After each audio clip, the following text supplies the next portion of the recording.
Let us continue with evolution of programming languages. I feel that a small discussion on evolution of programming languages is necessary because a student of compiler design has to know about how the languages were evolved.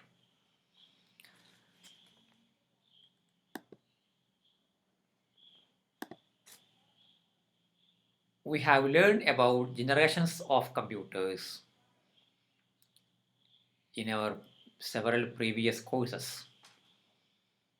When computers were designed and developed for the initial stages in 1940s, still there were programming, but programming were confined with the use of binary languages. Every program was written in pure zeros and ones, and this era is called as first generation programming languages. Even the operation codes and data both had to be mentioned as binary codes. Later, in 1950s, assembly language programs were developed. We know that for assembly language programs, there are mnemonic opcodes like add, sub, which make it more readable and understandable by humans. This generation is called as second generation programming languages. In the third generation, it is called as high level programming languages. In high level programming languages, such languages had to be translated to a machine code with help of a compiler or translator. These languages were more or less like English like. C and Java are examples of third generation languages. Now we have these fourth generation languages where languages were resembling human grammar and language. Structured query language is an example for 4GL.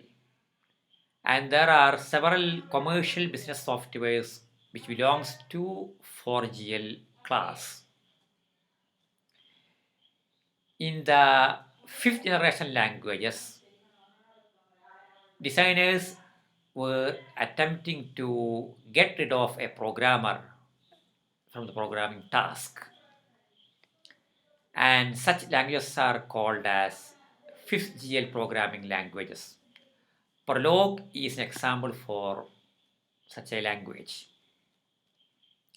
Remember that right from machine language to 5th GL, there are a lot of developments which underwent and revolutionized how people programmed. One small technique was use of variables, which was still there along with assembly languages, which were more generalized with the help of 3GLs. And whenever we define a memory variable, we know that it is a memory address. This has to be translated. A proper address has to be initialized or imagined for a code while it is being developed. The problem gets wider and wider, deeper and deeper, more complex when we add more functionalities to a program like dynamic memory allocation, use of pointers. But you can see that when language designers came with new features, compiler designers also they worked hard to realize the machine code for those languages.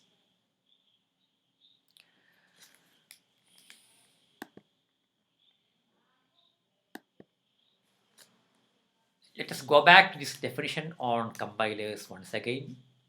So as you can see, compiler is a black box. It receives a high level language in an English like statements and sentences, and the output is pure target code.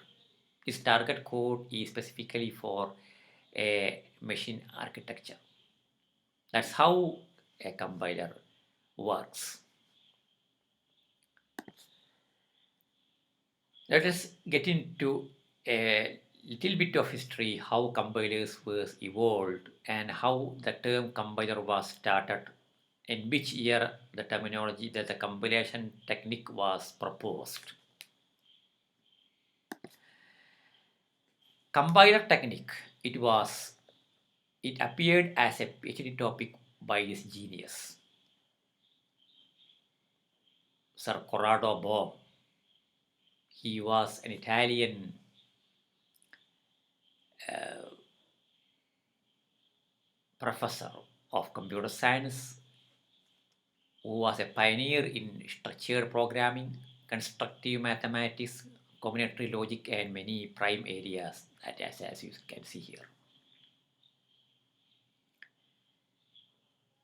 This idea was proposed by him in his PhD thesis, but the term compiler was given to this technique by a different genius. She was a lady, Grace Hope. She was a Navy Rear Admiral and a computer scientist. One of the first programmers of Harvard Mark I computer.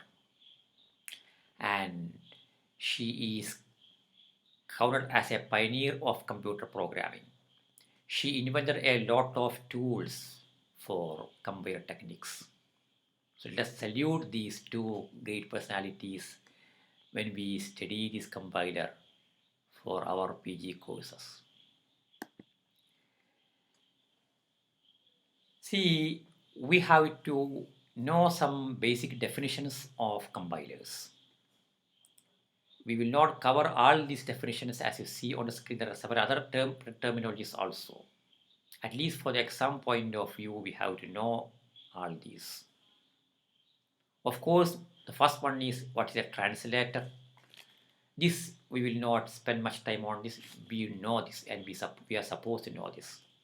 Compiler is a translator. And what's a translator? A translator is a software which can translate one language to the other. What about interpreter? Interpreter is a cousin of compiler. And cross compiler and JIT compiler, some of this we will discuss in the coming slides. See, this is a common question which is faced by computer science students. Differentiate between interpreter and compiler.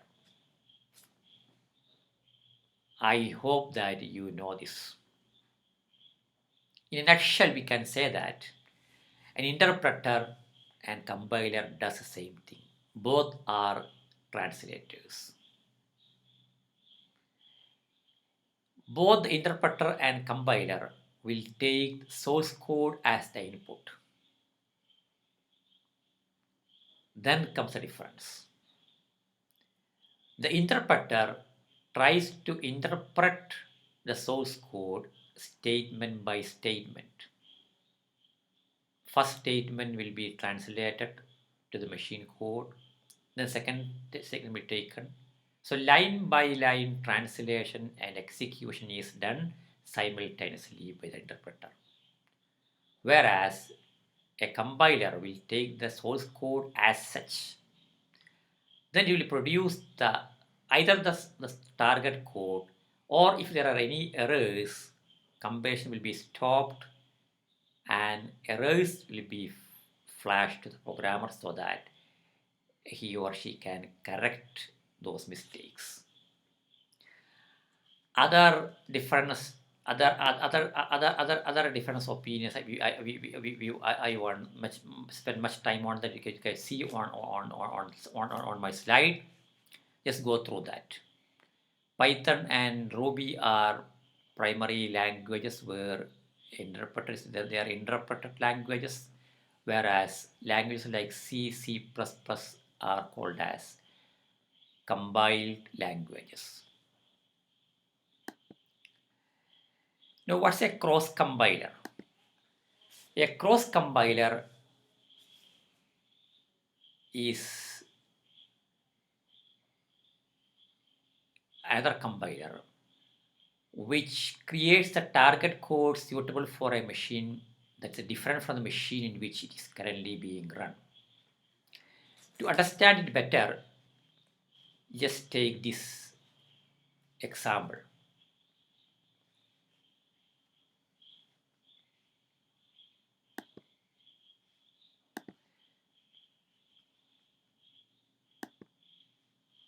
See, a compiler that runs on a Windows 7 PC. So the compiler is running on Windows 7 PC, but it's generating the code for an Android smartphone. Such compilers are called as cross compilers. So using a cross compiler, you can develop the source code for any target machine, irrespective of the machine you are working. That's a cross compiler. Now, what's meant by a bootstrap compiler? In a bootstrap compiler, it is called as a self-compiling compiler. What do you mean by that? Self-compiling compiler. Compiler is made in the language in which it is going to translate.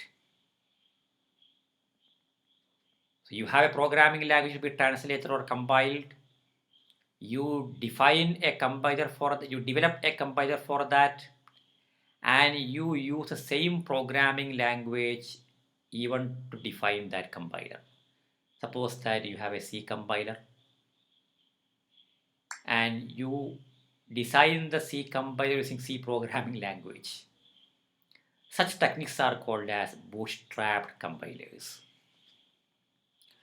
Now, from definitions, we will switch to the structure of a compiler.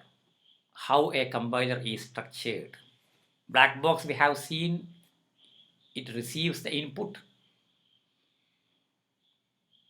and you have the target code. How this black box is being done. See, in every compiler you can see a front end part and a back end part. Front end part is also called as analysis phase and there is a synthesis phase. So there are both two phases called analysis and synthesis. Analysis phase takes a source code as the input and at the end of the analysis phase there will be an intermediate code representation. Synthesis phase takes the intermediate code representation as the input and it produces the machine code. Let us get into this analysis part a little bit. What is that analysis part? Now in the analysis part, as the name suggests, it breaks the source programming language into several portions and it creates a structure, an intermediate structure which can be used in the further stages of the compilation. That's why it is called as analysis phase. It analyzes the source code and creates an intermediate code.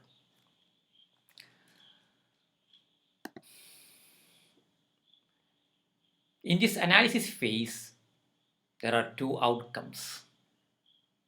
If the program is designed as per the syntax and semantics specified by the language designer, we will get an intermediate code.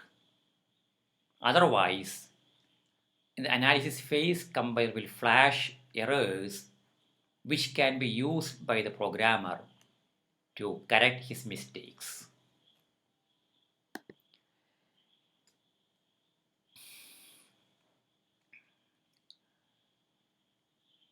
Analysis phase produces an intermediate code representation. As I told you, in intermediate code will be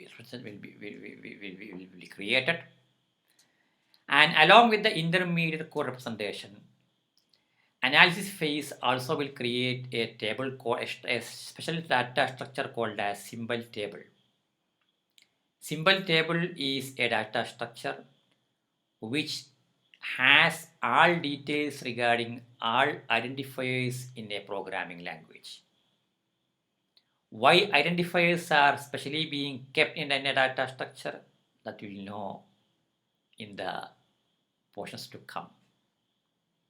You have to be patient for that. Why symbols are important and how symbols are being kept in symbol table. Anyway, we at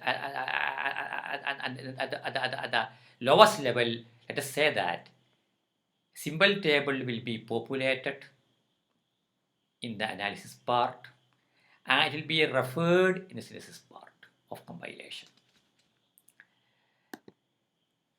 Now the synthesis part. Synthesis part is responsible for creating the actual machine code.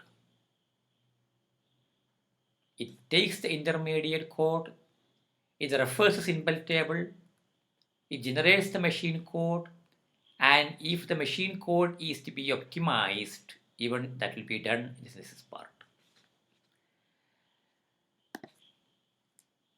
Now, in the coming slide, we discuss about phases of compilation.